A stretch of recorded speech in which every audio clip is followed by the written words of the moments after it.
हाल चाल। चलो बहुत बढ़िया, बढ़िया ही होना चाहिए। 11 मिनट, 4 कॉन्सेप्ट, डे 3 हमारी वीडियो नंबर 2 आज की यहां पे डलने जा रही है। इससे पहले वाली वीडियो में हमने सेक्शन नंबर 112 की बात की थी और शॉर्ट टर्म कैपिटल गेन की बात की थी। आई होप आपको क्लैरिटी थोड़ी सी हुई होगी। अब इस वाली वीडियो में 11 मिनट के अंदर हमें कोशिश करेंगे एक तो 112 ए को समझने की, और एक 111 ए को समझने की, और एक 50 सी को रिकॉल करने की, और एक 51 को रिकॉल करने की। इस वाली वीडियो में से मैं उम्मीद करता हूं एक कंफर्म क्वेश्चन इस बार के पेपर में तुम्हें देखने को मिलेगा।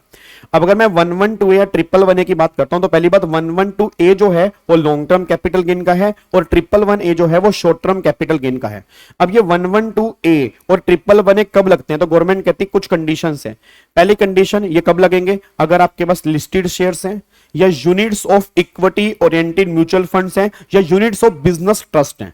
बस इन्हीं तीनों में से लगेगा और किसी पे नहीं लगेगा। पहली बात लिस्टेड, आपके लिस्टेड शेयर्स हो गया, units of equity oriented mutual fund हो गया और यूनिट्स ऑफ बिजनेस ट्रस्ट हो गया।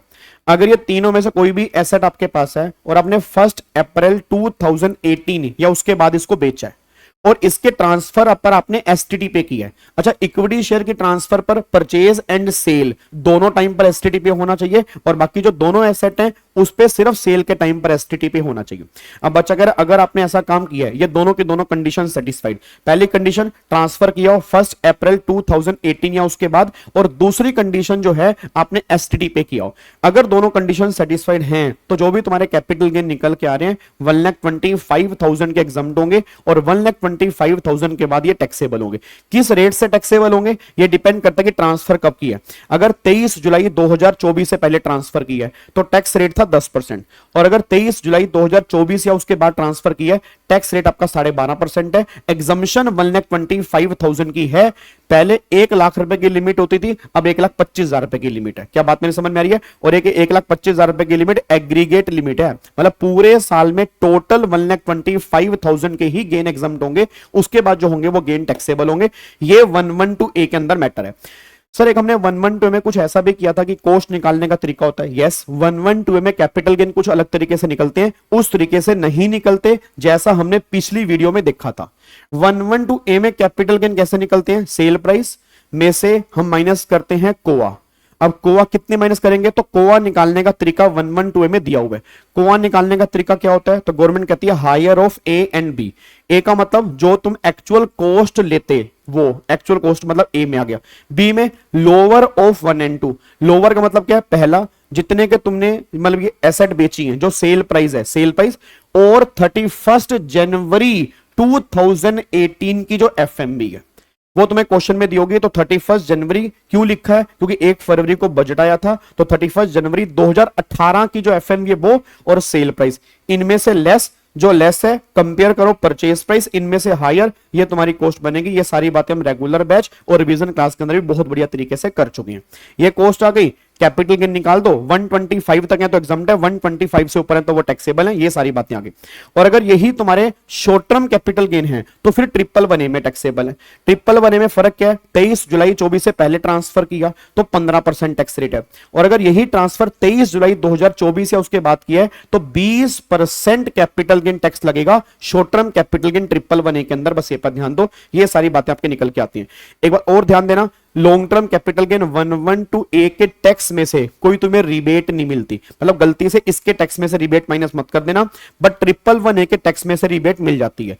दूसरी बात, जो हमारे अनएग्जॉस्टेड एग्जम्पशन लिमिट होती है, जो बैलेंस एग्जम्पशन लिमिट होती है, वो लॉन्ग टर्म कैपिटल गेन 112 ए में यूज कर सकते हैं और शॉर्ट टर्म कैपिटल गेन 111 ए के अंदर भी हम यूज कर सकते हैं। ये सारी बातें आपके निकल के आती हैं। बट इन दोनों कैपिटल गेन में से कोई भी डिडक्शन कौन सी होती है, अंडर चैप्टर 6 से वो एप्लीकेबल नहीं होती। मतलब 80C से लेकर 80U तक की जो डिडक्शंस होती हैं वो लॉन्ग टर्म कैपिटल गेन और शॉर्ट टर्म कैपिटल गेन में से माइनस नहीं होती हैं। ये सारी हमने मोटी मोटी बातें यहां पे समझी थी।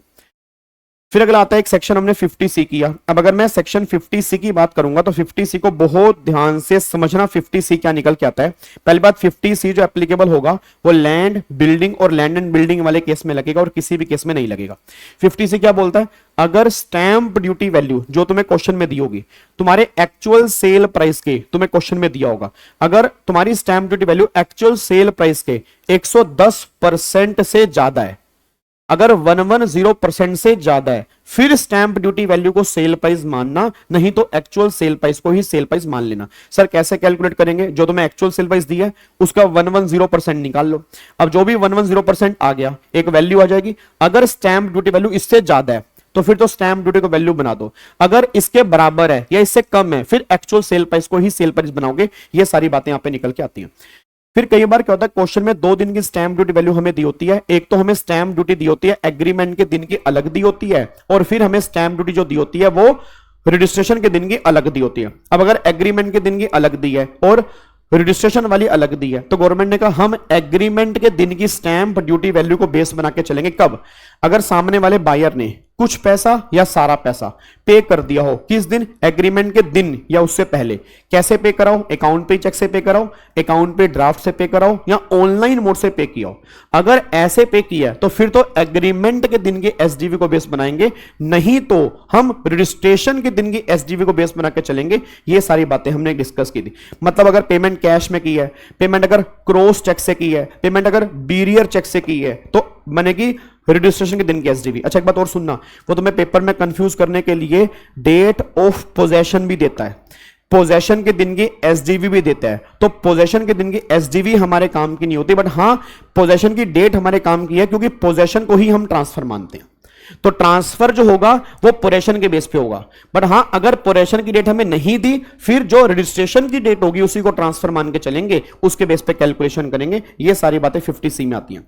फिर 50C में हमने एक पॉइंट और पढ़ा था कि अगर तुम्हें लगता है कि तुम्हारी स्टैंप ड्यूटी वैल्यू जो है वो ज्यादा है और तुम्हारी फेयर मार्केट वैल्यू कम है, मतलब जो तुमने प्रॉपर्टी बेची उसकी एफएम भी कम है, एसडीवी ज्यादा है, तो तुम हाई कोर्ट में अपील कर दो या वैल्यूएशन ऑफिसर के पास जाओ। जो वैल्यूएशन ऑफिसर तुम्हारी वैल्यू निकालेंगे उसी वैल्यू को हम वैल्यू बना के वहां पे इनकम टैक्स एप्लीकेबल कर देंगे। बट हाँ अगर उन्होंने वैल्यू निकाली है स्टैंप ड्यूटी वैल्यू से ज्यादा तो प्राइस बनेगी स्टैंप ड्यूटी वैल्यू। अगर उन्होंने वैल्यू निकाली एक्चुअल सेल प्राइस से भी कम तो एक्चुअल सेल प्राइस वैल्यू बनेगी। बट अगर वैल्यू इन दोनों के बीच में है तो जो उन्होंने फिर वैल्यू निकाली उस वैल्यू के बेस पे कैलकुलेशन करेंगे। ये सारी बातें आपकी निकल के आती हैं। आई होप आपको मेरी बात समझ में आती है। ये सारी बातें 50C में है जो हम डिटेल के अंदर पढ़ चुके हैं। कोई इस गलत फहमी के अंदर ना रहे, ये हमारी डिवीजन क्लास है, ये हमारी सुपर डुपर फास्ट एक क्विक रिवीजन क्लास भी नहीं बोलूंगा, बस रिकॉल क्लास है, ताकि उन बच्चों को चलो थोड़ा थोड़ा इनकम टैक्स रिकॉल होता रहे। सिर्फ उन बच्चों के लिए है जो ऑलरेडी पहले पढ़ चुके हैं, जो पहली बार देख रहे हैं उनसे मैं माफी चाहता हूं। उसके बाद सेक्शन नंबर 51 की बात करता हूं। 51 हमारा है एडवांस मनी फॉरफिटेड का। एडवांस मनी फॉरफिटेड वाले केस में क्वेश्चन बस ये देखना कि एडवांस मनी फॉरफिट कब किया। अगर एडवांस मनी फॉरफिट की है 1 अप्रैल 2014 से पहले, फिर तो एडवांस मनी का ट्रीटमेंट कैपिटल गेन में होगा। कैसे होगा? जो भी कॉस्ट होगी ना उस कॉस्ट में से एडवांस मनी फॉरफिटेड को माइनस कर दोगे, जो बैलेंस कॉस्ट होगी उसको तुम इंडेक्सेशन करोगे, कैपिटल गेन निकाल दोगे। बट अगर एडवांस मनी फॉरफिट की है 1 अप्रैल 2014 या उसके बाद, तो सारी के सारी एडवांस मनी जो है वो अदर सोर्स हेड की इनकम बनेगी, वो कैपिटल गेन में टैक्सेबल नहीं होगी। ये सारी बातें हमने सेक्शन 51 के अंदर पढ़ी थी। एक बात मैंने और कहा था, एडवांस मनी जब कॉस्ट में से माइनस करोगे मैक्सिमम कॉस्ट तक ही माइनस होगी, कॉस्ट कभी नेगेटिव नहीं होगी, कॉस्ट नील हो सकती है, बस ये पर ध्यान दो। बट हां अगर 1414 के बाद की एडवांस मनी है तो सारी एडवांस मनी जो है फिर वो अदर सोर्स में टैक्सेबल होगी, वो कैपिटल गेन में टैक्सेबल नहीं होगी, बस ये पर ध्यान दो। क्या बात मेरे समझ में आ रही है? तो ये सारी बातें हमने की। तो 112A ये आपके सामने है, आप यहां से 112A देख सकते हैं। उसके बाद यहां पे 111A भी आपका निकल के आता है। यहां पे 111A की बात भी यहां पे होती है जी, ठीक है। तो ये हमारा 112A है और यहां पर आपका ये रहा 111A, देखो जी 15% है फिर 20% हो गया, ठीक है। उसके बाद फिर यहां पर हमने बात समझी सेक्शन नंबर 51 एडवांस मनी वाली, और ये हमारा 50C वाला पॉइंट यहां पे निकल के आ रहा है। तो ये 4 प्रोविजन बहुत सुपर फास्ट तरीके से हमने रिकॉल करने की कोशिश की है। खड़े खड़े 2 मिनट बचे हैं, एक सेक्शन में तुम्हें और रिकॉल करवा देता हूं जो भी इंपॉर्टेंट सेक्शन है, दैट इज सेक्शन 45(2). अगर हम कैपिटल एसेट को स्टॉक इन ट्रेड में कन्वर्ट करते हैं तो क्या होगा? जब हमने कैपिटल एसेट को स्टॉक इन ट्रेड में कन्वर्ट किया तो गवर्नमेंट ने बोला उस कन्वर्जन को हम ट्रांसफर बोलेंगे। अगर ट्रांसफर बोलेंगे इस कन्वर्जन पे कैपिटल गेन लगेगा। कैसे लगेगा? जिस दिन तुमने कन्वर्ट किया उस दिन की fair market value sale price बन जाएगी कैपिटल गेन का। कॉस्ट तुम्हें पता होगी, तुम कैपिटल गेन निकाल दो। जो भी तुम्हें इंडेक्सेशन करना है, होल्डिंग पीरियड लेना है, वो सब कुछ ट्रांसफर तक करेंगे। बट ये टैक्सेबल कब होगा? जब स्टॉक इन ट्रेड बिकेगा। जब स्टॉक इन ट्रेड बिकेगा, तो जब तो स्टॉक इन ट्रेड बिकेगा उस ईयर में दो टैक्सेबिलिटी होंगी, कैपिटल गेन की भी होगी और पीजीपी की भी होगी। अब पीजीपी के लिए सेल प्राइस क्या लेंगे, जितने का स्टॉक इन ट्रेड बिकेगा।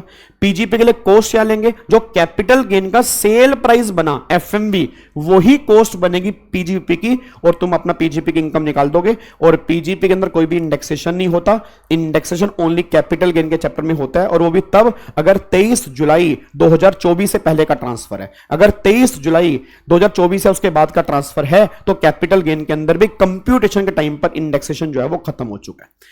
एक बात और सुनना, जब तुम स्टॉक इन ट्रेड बिकेगा उसी ईयर में हम कैपिटल गेन टैक्सेबल करेंगे, और कितना करेंगे, जितना स्टॉक इन ट्रेड बेचोगे उतना ही कैपिटल गेन टैक्सेबल। 50% बेचा 50% टैक्सेबल, 60% बेचा 60% टैक्सेबल, 90% बेचा 90% टैक्सेबल। इसी तरह से हम 45(2) में टैक्सेबिलिटी करेंगे। तो thank you so much, God bless you, जय हिंद। फिर मिलूंगा अगली वीडियो के अंदर 11 मिनट के अंदर, और 11 मिनट के अंदर कुछ और कॉन्सेप्ट हम यहां पे बढ़िया लेके आएंगे ताकि उसकी भी बढ़िया तरीके से रिवीजन कर सकते हो। Thank you so much, God bless you, love you all, bye bye, take.